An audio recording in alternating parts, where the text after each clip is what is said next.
Alors nous sommes arrivés d'Av Kav Gimel de Sanhedrin pour le mardi 16 Menachem Av et nous sommes donc dans la première ligne, nouvelle Mishnah. Dîner Mamunot Bishosha. La Mishnah dit, comme on le sait déjà, pour faire des procès d'argent, il faut 3 dayanim. Comment ça marche? Ze bodre lo ehad, ve ze bodre lo ehad, ou shnehem bodre lehem od ehad, devrait Rabbi Meir. La Mishnah dit, un des protagonistes, il va choisir ehad, donc pour l'instant on comprend un tribunal, et l'autre, il se choisit un autre tribunal, et les deux, ils se choisissent un troisième tribunal pour faire on va dire, la différence entre les deux. Hachamim disent non, c'est pas les deux parties qui vont se choisir le troisième, mais ce sont les deux dayanim eux-mêmes qui vont choisir un troisième dayan. En fait, on va voir dans la Gemara la question qu'on va poser sur cette première partie. Après la Mishnah a dit Zé possède dayano chez Zé, Zé possède dayano chez Zé, devrait Rabbi Meir.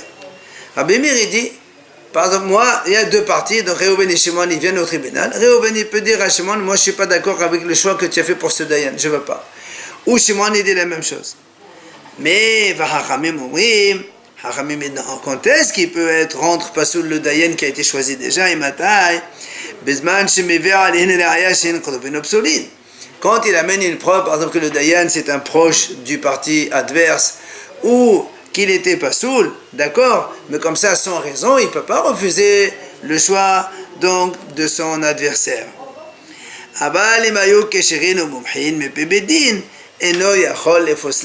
C'est ce que la Mishnah a dit. Si le dayan qu'il a choisi l'autre, c'est un dayan qui est caché ou bien mumhe, alors expert donc, il ne peut pas se terme comme ça et dire moi je ne veux pas ton dayan, ça ne marche pas comme ça.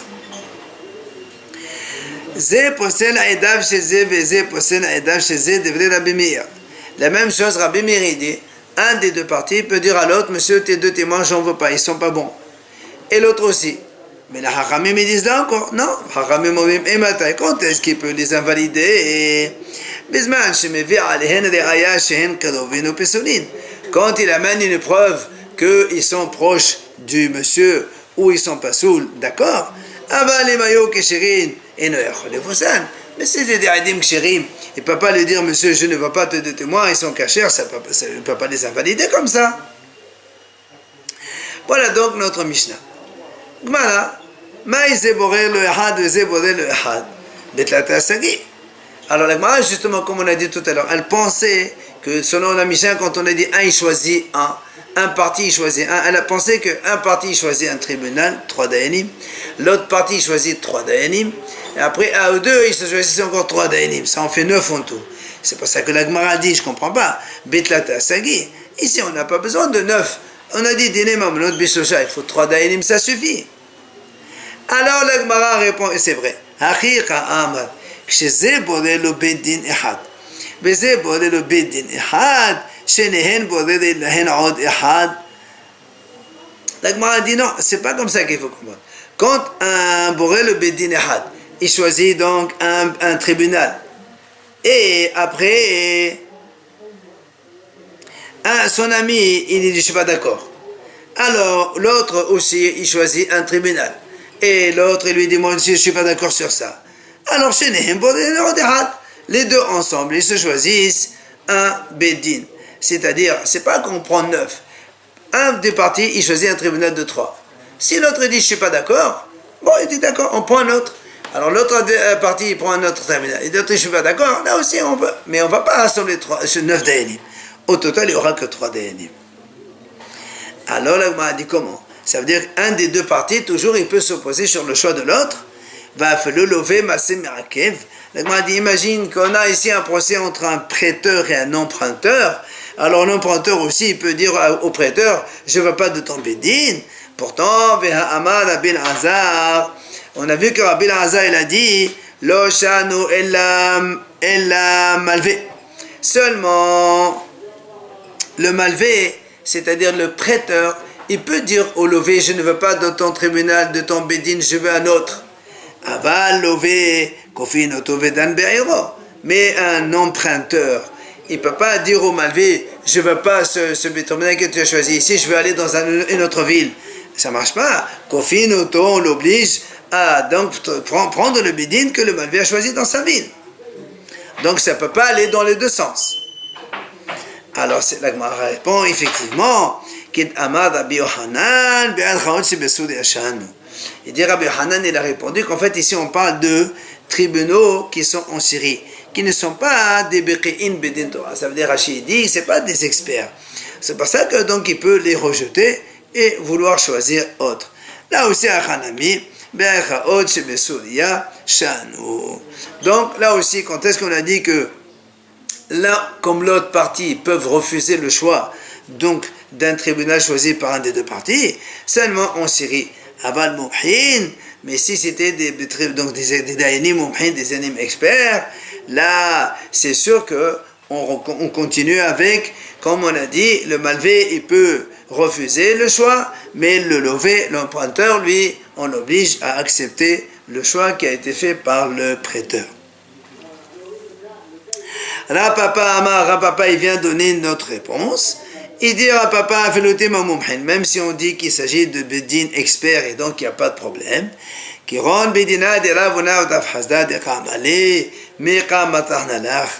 Il dit par exemple, imaginons qu'il s'agit de deux tribunaux comme ceux de Ravuna et Rav Hasda qui étaient dans la même ville.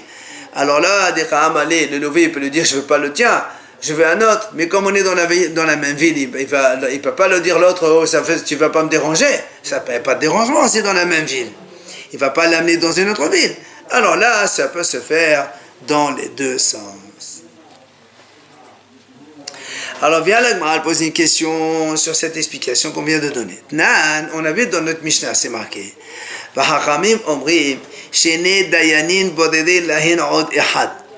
Dans la Mishnah, c'est marqué. Un, il choisit un.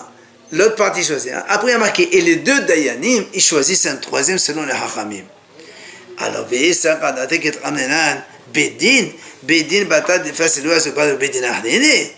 si tu dis, comme on a dit au début, que un il a choisi un tribunal et l'autre il a choisi un tribunal et ils ne sont pas d'accord, alors si un il a rendu pasoul son tribunal et l'autre aussi, tu vas me dire que c'est un des deux tribunaux ou les deux tribunaux ensemble qui sont pasoul, ils vont choisir un troisième tribunal? C'est pas possible de comprendre ça.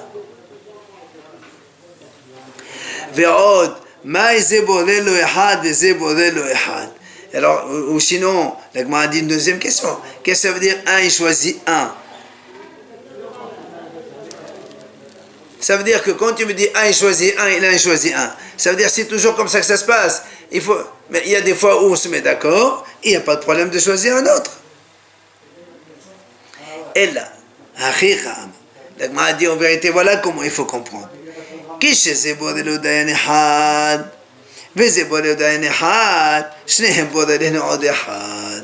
Ça veut dire, il dit comme ça, quand il y a un cas où un des deux parties, il a choisi un dayan, et l'autre, il a choisi un deuxième. Et alors, dans ces cas-là, les deux dayanim, ils vont choisir un troisième pour faire donc le jugement. Alors, on m'a dit, pourquoi tu veux qu'il fasse comme ça? On a dit dans Ma'ava en Israël, מתוך שזה בורר לו דיין אחד וזה בורר לו דיין אחד ושהם בוררים לעוד אחד, יעשה הדין לאמיתו. Comme un il choisit un dayan et l'autre il choisit un dayan, et après les deux dayanim ensemble ils choisissent un autre dayan, c'est sûr qu'après le jugement va être accepté pour tout le monde, puisque chacun il se dit, moi j'ai choisi un dayan, celui qui va plaider pour moi, l'autre il dit la même chose, il va plaider en sa faveur, et après les deux, évidemment, avec le troisième, ils vont essayer de faire au mieux. C'est pour ça que ça marche comme ça. On a dit dans la Mishnah, les Hachamim ils disent, ce sont les deux juges qui vont choisir un troisième et non pas les deux parties qui choisiront un troisième en commun. Alors la Gemara dit, Nima, est-ce qu'on va dire dans ces cas-là, donc ça veut dire que le Rabbi Meir et le Hachamim, ils discutent sur cet enseignement de Rabbi Yehuda au nom de Rav. Qu'est-ce qu'il a dit? Il a dit Rav au nom de Rav,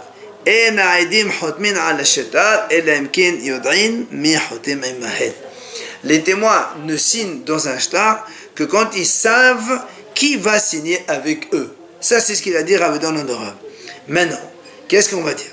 Puisque Rabbi Meir, il dit que les deux parties choisissent, Rabbi Meir, l'été de la vie d'Amarav. Donc, selon ce qu'on vient de dire maintenant, Rabbi Meir, il n'a pas donc l'enseignement de Rabbi de Rav comme quoi le témoin ne signe que lorsqu'il sait qui va signer avec lui, parce qu'il a peur que si l'autre il se rend pas sourd, alors on va annuler son témoignage, donc ça va lui faire honte. La même chose pour les Dayanim. Donc Rabbi Meir, il craint pas ça. C'est pour ça Rabbi Meir, il dit, les deux parties se choisissent un Dayan. Mais les Hachamim, eux, ils ont l'enseignement de Rav de Rav, que comme quoi, le Dayan ne peut vouloir juger que s'il sait qui va être juge à côté de lui. Et donc, Hachamim, ils disent, ce sont les juges qui vont choisir un troisième juge. Alors la Gemara répond, là, en vérité, c'est pas une mahlok. En vérité, tout le monde est d'accord que, selon les paroles de Rabbi Daonon, comme quoi les témoins ne signent que quand ils savent qui va signer avec eux.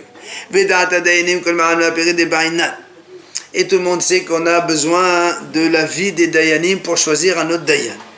Alors c'est quoi la mahlok entre Rabbi Meir qui a dit les deux choisissent, et Hachamim ils disent les Dayanim choisissent, qui plairait Dat Ba'ali Dinin. Et là, en vérité, la mahlok est sur la vie des deux parties. Rabbi Meir, ça va Dat Ba'ali Dinin mi bain. Rabbi Meir dit, c'est sûr que les juges, eux, ils choisissent. Mais on demande aussi l'avis des deux parties.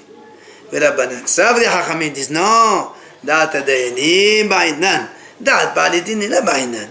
C'est normal qu'on voudrait avoir l'avis de chacun des deux juges pour choisir un troisième, mais on ne fait pas du tout attention à l'avis des deux parties dans ce domaine ici. Goufa, l'Agman revient sur ce même enseignement. Comme on a dit, donc un témoin ne signe que quand il sait qui est le deuxième témoin pour ne pas avoir une honte après s'il savait que le deuxième témoin c'est un pasoul. Tanyana mihachi, la Braïta enseigne aussi la même chose. Voilà ce que faisaient les Hachamim qui avaient l'esprit, donc qui étaient purs d'esprit.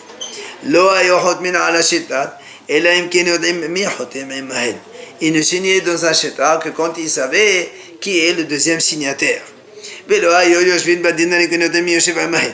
Et ils ne s'installaient dans le jugement, dans un beddin, dans un tribunal, que s'ils savaient aussi qui est le Dayan qui va siéger avec eux.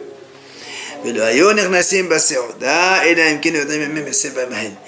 n'allaient pas dans les Seouda quand on les invite, que seulement s'ils savent qui va être aussi là-bas, accoudé dans cette Seouda. Après, on a dit dans la Mishnah, Zé possède Dayano, comme on a dit, donc un, il peut rendre pasoul, il invalide le Dayan de l'autre, et l'autre partie aussi. Alors, la Gemara dit, Kol qui menait des facettes Dayané. Où on a vu? C'est n'importe qui, il peut rendre pasoul un Dayan, il dit, moi je ne veux pas de toi dans un procès. Amar Rabbi Yochanan, Be'al Chaot Shebesoul Yashan. Rabbi Yochanan dit, non, là encore, on parle ici dans les tribunaux de Syrie, où les juges n'étaient pas des vrais experts en Torah. C'est pour ça qu'on peut leur dire, moi je ne veux pas celui-là. Alors la Gemara dit donc, Aval Mumhim là. Ça veut dire que si c'est des Mumhim, des vrais Dayanim qui connaissent la Torah, des vrais Hachamim, donc on n'a pas le droit à un parti, il ne peut pas les rendre invalides ou pas s'opposer à eux. Ah, la Gemara dit, Ha Medekatan et Sefa. Pourtant, on regarde ce qui est marqué dans la Sefa de la Mishnah. C'est marqué, Hachamim disent, quand est-ce qu'un parti il peut invalider le juge? Quand il amène une preuve qu'ils sont proches ou pas seuls. Hachamim disent, mais si les juges étaient des gens cachers ou mumhed, donc experts, le parti ne peut pas les rendre pasoul. Ça, c'est l'avis des Hachamim. Mashma Miklal, de Rabbi Meir, Mumhina Meqama. Donc, tu vois bien que selon Rabbi Meir, même s'il est expert, selon lui, le parti, il peut invalider un juge Or, comment est-ce possible de concevoir une telle situation? Alors, la Gemara répond. En vérité, c'est pas comme ça qu'il faut comprendre. Aval im hayu keshirin. Selon les Hachamim, ils disent comme ça. Mais si le Dayan, le juge, donc il était kasher, alors là, c'est-à-dire, quand le Dayan il est kasher, on le considère comme un mumhe de Beddin et il ne peut pas le repousser. En fait, toute la discussion elle est, est-ce que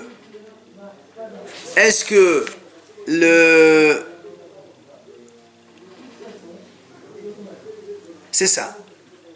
Est-ce que quand ils sont cachers, même s'ils sont en Syrie, vu qu'ils sont cachers, on les considère comme mumhin, il ne peut pas les rendre pasoul, selon Rabbi Meir aussi.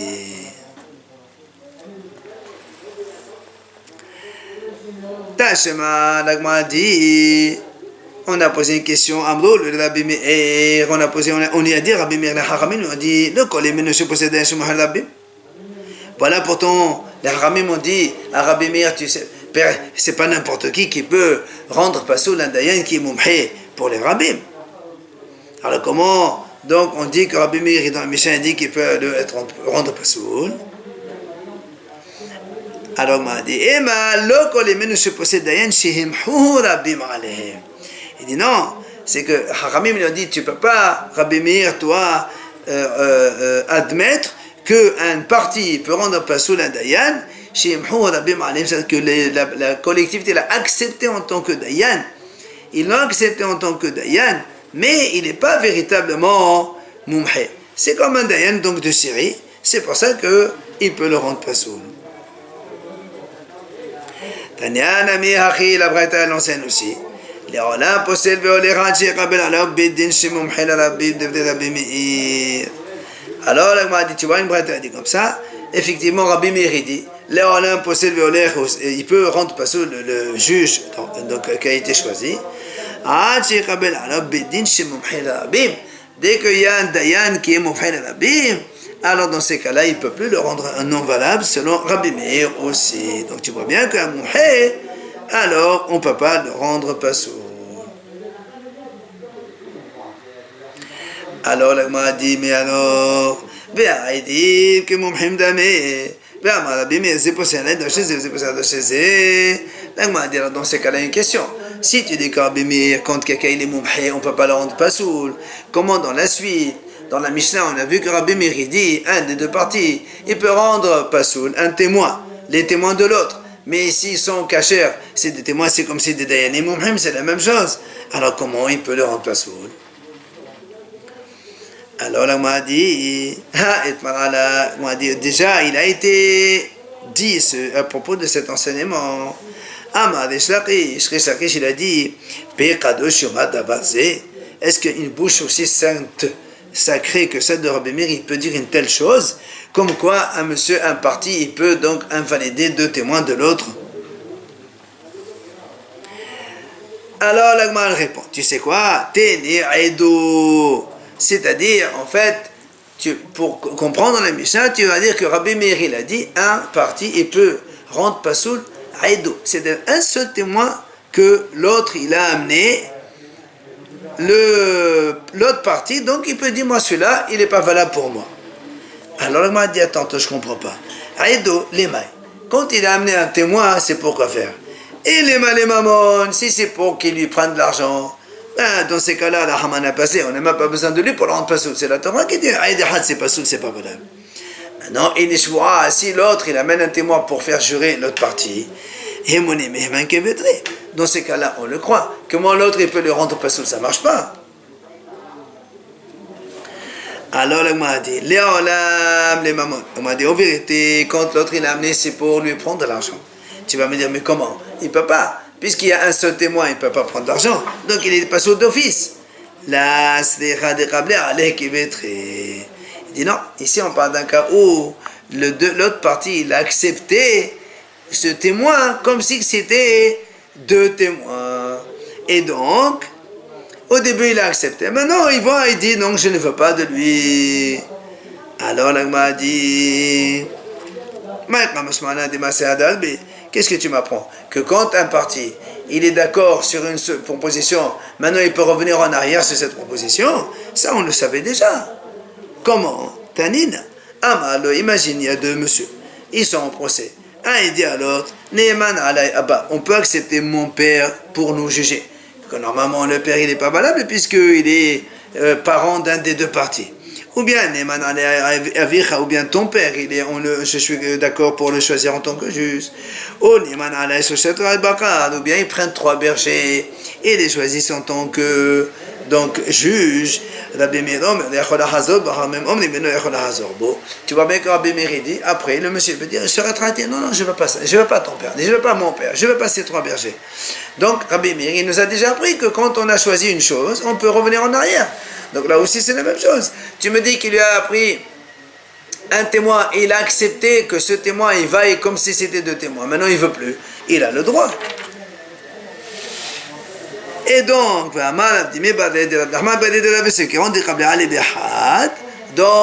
ça veut dire que on a accepté comme ici, donc à propos de ce cas-là, que le père il soit un juge comme un vrai Dayan, et pourtant on a dit qu'on peut revenir en arrière. Donc pourquoi on a besoin de 2 enseignements pour que Rabbi Meir nous enseigne qu'on peut revenir en arrière sur une décision qu'on décide? Un pour accepter le témoignage d'un témoin comme 2, et l'autre accepter son père ou mon père pour être Dayan, et après on dit j'en veux plus. Alors la Gemara dit on a besoin des 2 enseignements. Tu sais pourquoi? Parce que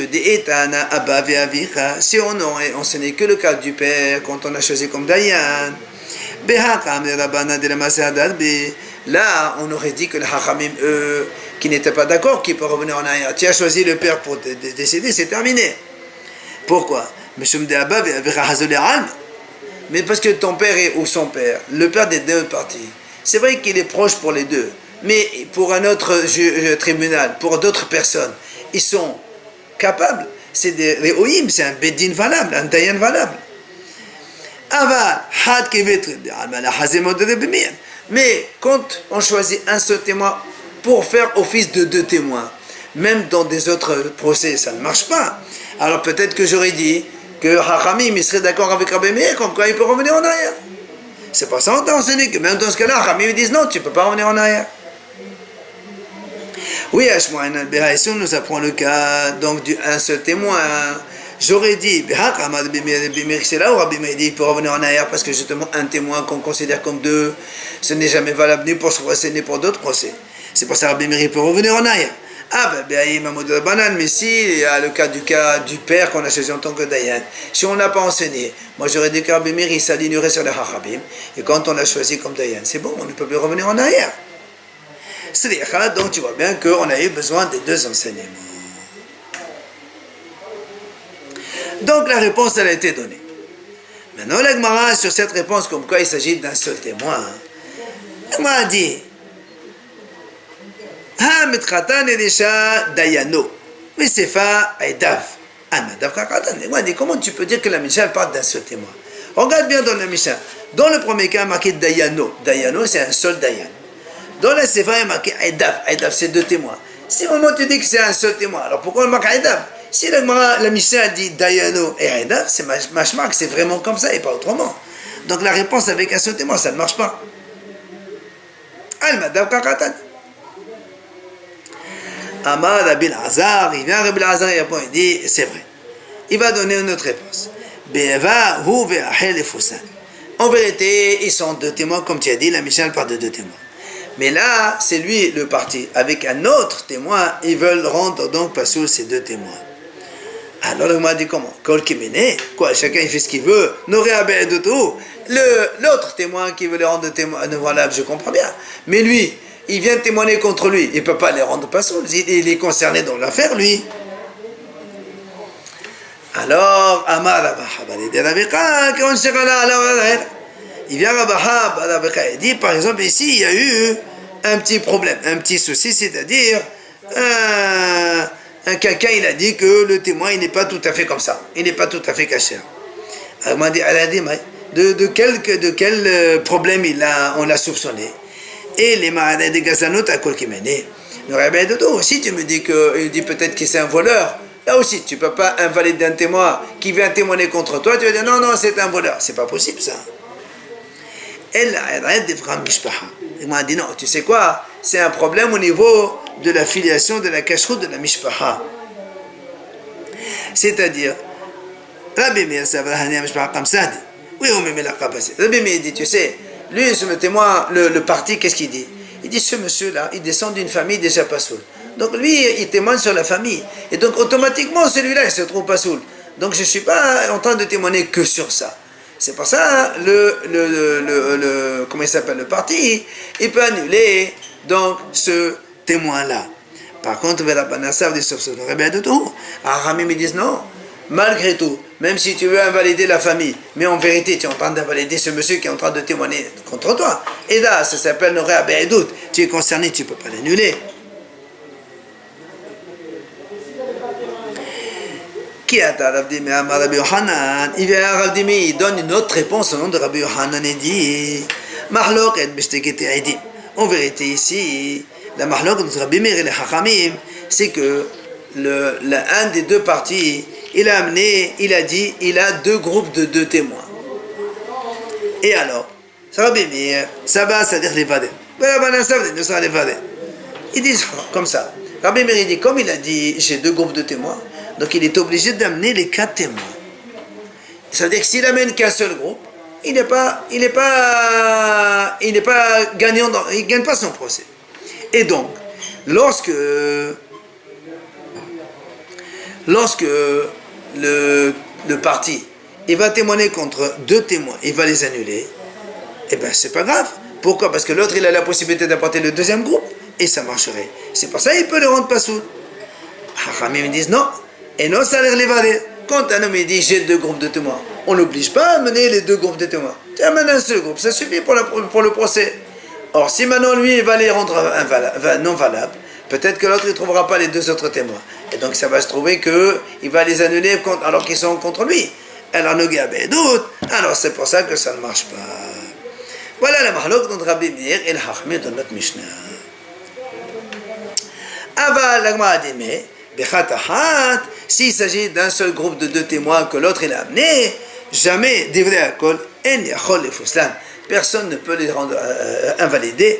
Bien sûr que non, le parti, l'autre, il ne peut pas dire que tes 2 témoins ne sont pas valables, il n'a aucune valeur, donc quand il dit ça. Alors la Gemara dit, ils ont dit devant Rabbi Hanan, aussi il y a un seul groupe de témoins, quel est le din? Alors la Gemara s'étonne, comment qu'elle est dit? On vient de dire maintenant. Quand l'un des 2 parties il amène un seul groupe de témoins, de 2 témoins, l'autre il ne peut pas les annuler. Tout le monde est d'accord, même Rabbi Meir il dit qu'il ne peut pas les annuler. Quelle question tu poses? Et là, la Gemara dit non, en fait la question elle est la suivante. Ce monsieur, il a amené 2 groupes de témoins.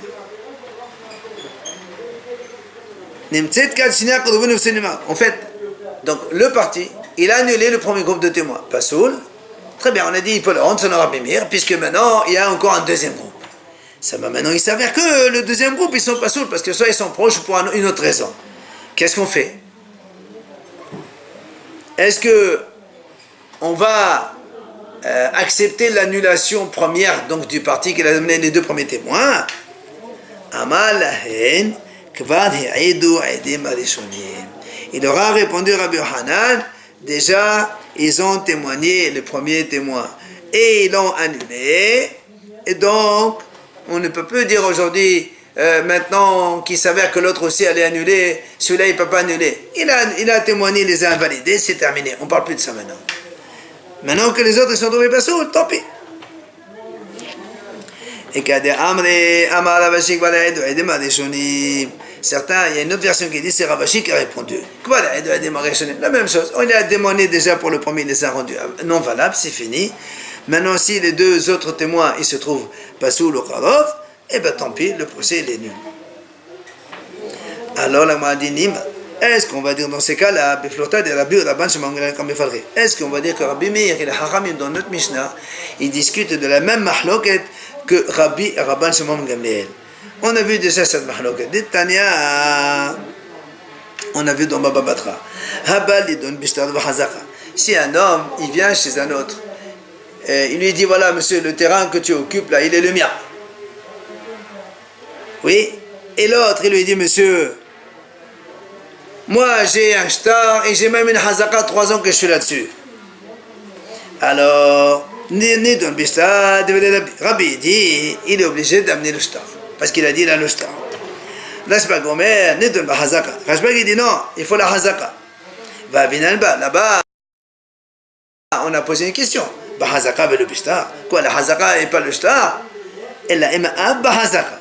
Selon la Bachemon Gamliel dit, il faut les deux, le shtar plus la hazaka.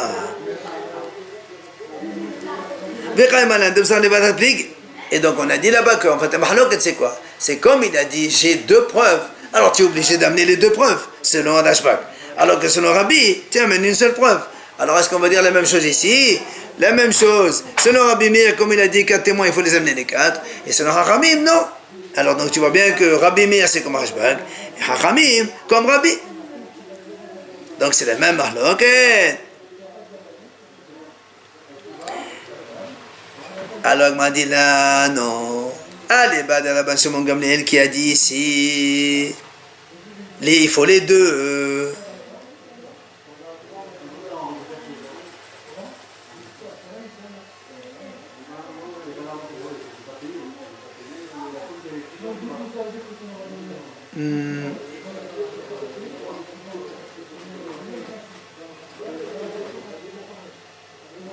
Non, pardon.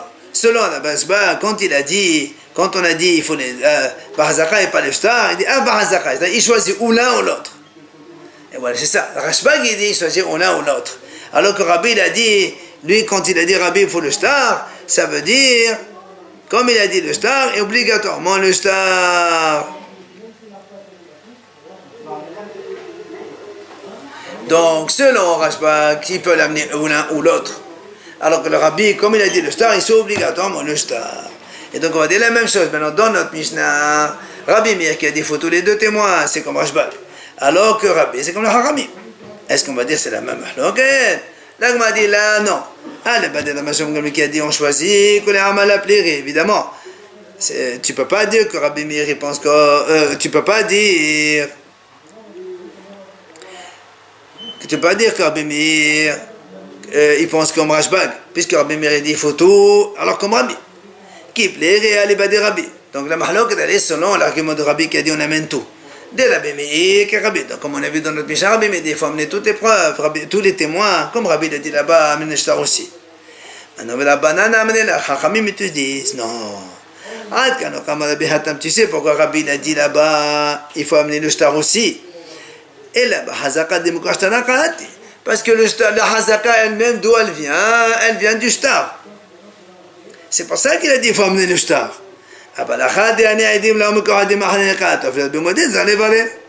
Mais ici, que les 2 groupes de témoins sont complètement dépendants. Peut-être que Rabbi va te dire aussi, tu n'as pas besoin d'amener les 4 témoins, tu peux amener l'un ou l'autre. Donc, Hachamim aussi serait d'accord avec Rabbi. Donc, c'est pas du tout la même mahloket qu'on a vu ici, chez nous, Rabbi Meir Hachamim, comme ça de Rabbi et Rabban Shimon Gamliel.